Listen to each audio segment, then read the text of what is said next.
Dans les plus belles villes du monde, un peu de chauvinisme aujourd'hui avec Paris. Notre capitale accueille chaque année 28 millions de visiteurs. Le coût moyen d'une nuitée est de 70 €.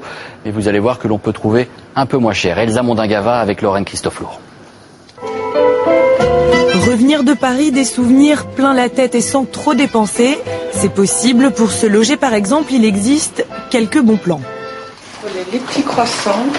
Hier encore, Karine et Zlini ne connaissaient pas ce couple de touristes belges. Aujourd'hui, elle leur loue une chambre d'hôte dans son appartement. Alors du coup, par où vous allez passer? Là, vous commencez par Montmartre.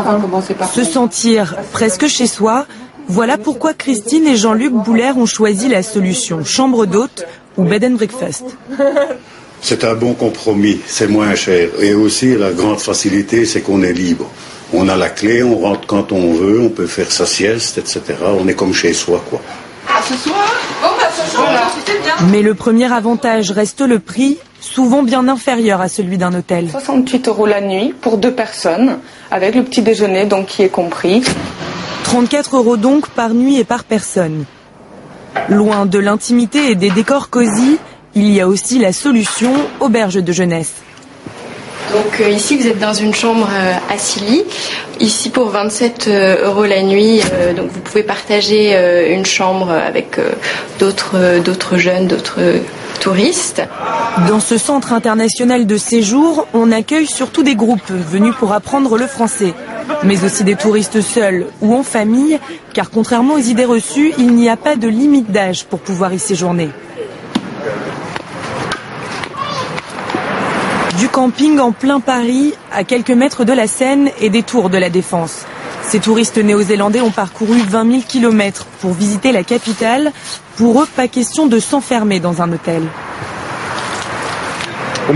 Nous, ce qu'on préfère, c'est être dehors. C'est bien pour les enfants. Ils peuvent se balader à l'air libre. Le camping est de loin la solution la plus économique. Pour cette famille de 6, comptez un peu plus de 50 € pour l'emplacement. Le camping, c'est ce qu'il y a de moins cher. Soit 9 € par personne et par nuit. Et cette année, en plus des traditionnelles tentes et caravanes, les vacanciers peuvent tester un nouveau mode d'hébergement, la roulotte, comme cette famille du Nord-Pas-de-Calais, habituée du camping. On a l'impression d'avoir pratiquement les chevaux devant, quoi, qui vont pouvoir vous amener à un autre endroit, quoi. C'est un peu l'aspect qu'on pense de la roulotte. C'est 115 € la nuit. C'est-à-dire 28 € par personne. Enfin, si comme près d'un touriste sur 2, vous préférez l'hôtel, pour 150 €, vous pouvez trouver l'insolite, une chambre en lévitation, décor design et ciel étoilé, de quoi bien se reposer après une journée de visite.